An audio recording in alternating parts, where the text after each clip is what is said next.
నమస్తే తెలంగాణలో వచ్చిన వార్త లిక్కరు బ్రాండ్ల ప్రమోషన్ 5,000 కోట్ల కమిషన్ అనధికార మద్యం పాలసీకి ప్రభుత్వ పెద్దల స్కెచ్ అనే వార్త ఉన్నది. ఇందులో ఎన్నికల తర్వాత కొన్ని ప్రముఖ బ్రాండ్లకు పాతర కమిషన్ను బట్టి కొత్త బ్రాండ్లకు తెరవనున్న గేట్లు.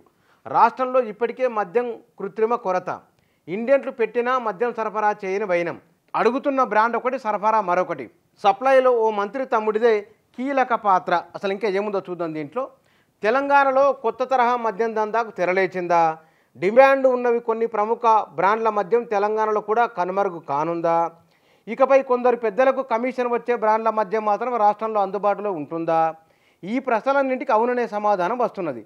ఇందుకు ప్రస్తుతం తెలంగాణలో నెలకొన్న మద్యం కృత్రిమ కొరతే సాక్ష్యం అంటున్నారు. అంటే పొరుగు రాష్ట్రంలో చేసినట్టుగానే తెలంగాణలో కూడా కొన్ని రకాల కొత్త బ్రాండ్లను పరిచయం చేసేందుకు వాటి ద్వారా భారీగా కమిషన్ పొందేందుకు కొందరు పెద్దలు అనధికారికంగా కొత్త మద్యం పాలసీని రూపొందించారని ప్రచారం జరుగుతున్నది.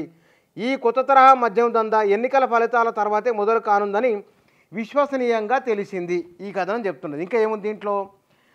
తెలంగాణ జూన్ 4వ తేదీ తర్వాత తెలంగాణలో కొన్ని ప్రముఖ లిక్కరు బ్రాండ్లు కనుమరుగు కానున్నట్టు సంకేతాలు వెలువడుతున్నాయి. ఈ అనుమానాలకు బలం చేకూర్చుతూ రాష్ట్రంలో చాలా మద్యం దుకాణాలు ఇప్పటికే బీర్లకు సంబంధించి నో స్టాక్ బోర్డులు వెలిశాయి. గత వారం 10 రోజులుగా కొన్ని లిక్కర్ బ్రాండ్లకు కూడా అందుబాటులో లేవు.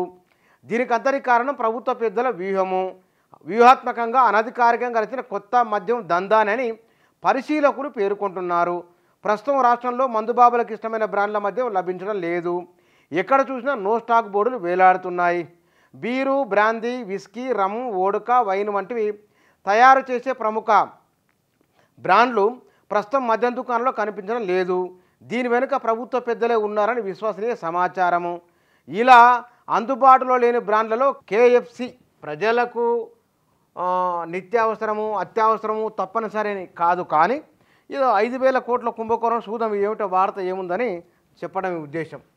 ఇక్కడ KFC strong, light, Knockout, Budweiser, Officer Choice, ఖర్జూరా, కూల్బర్గు, 5000, రాయల్ స్టాగు, టబోర్గు వంటివి ఉన్నాయి. ఇక్కడ మద్యం కంపెనీలకు డబ్బులు చెల్లించకుండా ఎన్నికల కోడ్ను బూచిగా చూపి కావాలనే కొందరు మద్యం కొరత సృష్టిస్తున్నట్టు తెలిసింది. దీని వెనుక మద్యం సరఫరాలో ప్రస్తుతం లీడింగ్లో ఉన్న ఓ మంత్రి తమ్ముడి హస్తం ఉన్నదని తెలుసు. మరి ఎవరు ఆ మంత్రి, ఎవరు ఆయన తమ్ముడు?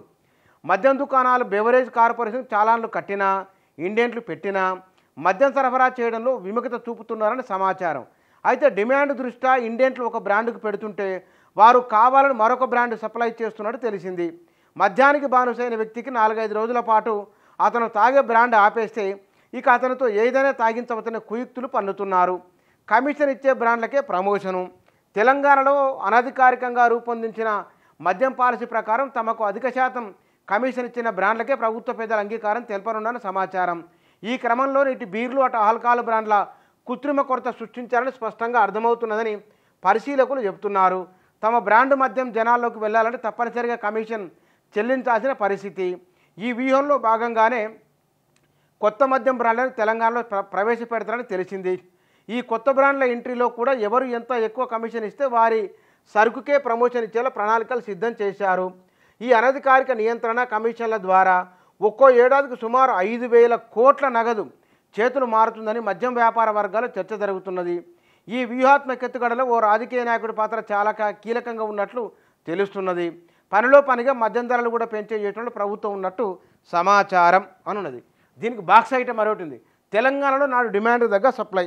సరే, గత ప్రభుత్వం కరెంట్ ఇచ్చింది, నీళ్ళు ఇచ్చింది, బాగుందంటే ఓకే. ఇక్కడ దాన్ని కూడా ఒక రాశారు. సరే, ఏదో పోలిక చేసి రాసిండ్రు. ఆనాడు ప్రభుత్వం పుష్కలంగా మందు అందుబాటులో ఉంచిందని ఉండని. ఇక్కడ ముఖ్యమంత్రి రేవంత్ రెడ్డి ఈ విషయంలో వాస్తవానికి రైతుల అంశం ఒకటి ఉన్నది, రెండవది విద్యుత్తు, నీళ్లు, ఇరిగేషను, ఇట్లా చాలా రకాల అంశాలు ఉన్నాయి. వాటికి ఇంకా ఈ ప్రభుత్వం పూర్తి స్థాయి కార్యాచరణలోకి రాలేదు. ఈ ప్రభుత్వం ఇంకా ఇప్పుడు పరిపాలన ఇప్పుడిప్పుడే ప్రారంభం కాబోతూ ఉన్నది. 3 నెలల కాలంలో వారు డిసెంబర్ అంటే జనవరి, ఫిబ్రవరి, మార్చి 15-16 కల్లా ఎన్నికల కోడ్ రానే వచ్చింది. ఇప్పుడు మే, జూన్ వరకు ఎన్నికల కోడ్ అమల్లో ఉండబోతున్నది. 5-6 నెలలు అట్లాగే వెళ్ళిపోయింది. ఇక త్వరలో ప్రభుత్వం అసలు పరిపాలన షురువు కాబోతున్నది.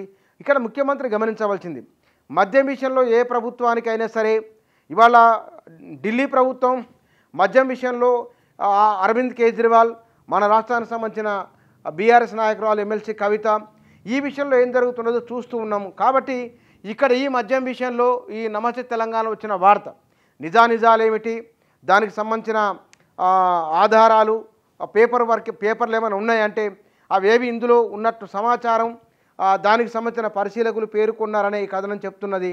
ఒకవేళ ఇదే కనుక నిజమైతే, ఈ తరహా ఆలోచన ఉన్నట్లయితే, ఇదే జరుగుతున్నట్లయితే ఈ విషయంలో ముఖ్యమంత్రి వెంటనే స్పందించాలి, నిర్ణయం తీసుకోవాలి. ఇలాంటి విషయాలే రాబోయే రోజులలో ఇప్పుడు కొంచెం నిర్లక్ష్యం చేసినా లేదా పట్టించుకోలేదని అనుకున్నా సరే, ఇవాళ సోషల్ మీడియా చాలా విస్తృతంగా ఉన్నది. ఏ చిన్న సమాచారం ఎక్కడ దొరికినా సరే పత్రికల్లో, టీవీల్లో రావాల్సిన అవసరం లేదు. ప్రజలే వాటిని సర్క్యులేట్ చేస్తారు, ప్రజలే దాన్ని ప్రచారంలో ఉంచుతారు. కాబట్టి ఇలాంటివి ప్రభుత్వానికి ఇబ్బందికరమైన రాకుండా ముఖ్యమంత్రి చర్యలు తీసుకోవాలని, ఇది ఎందుకంటే ఇట్లాంటి విషయాలలో తాను కఠినంగా ఉంటారని, ప్రజలకు వీలైనంత ఎక్కువ సర్వీస్ చేయాలని తన ఉద్దేశమని రేవంత్ రెడ్డి చెప్పారు. కాబట్టి మరి ఈ విషయంలో ఇదే నిజమైతే కనుక ఈ విషయంలో ఆయన ఏ నిర్ణయం తీసుకుంటారో చూడాలి.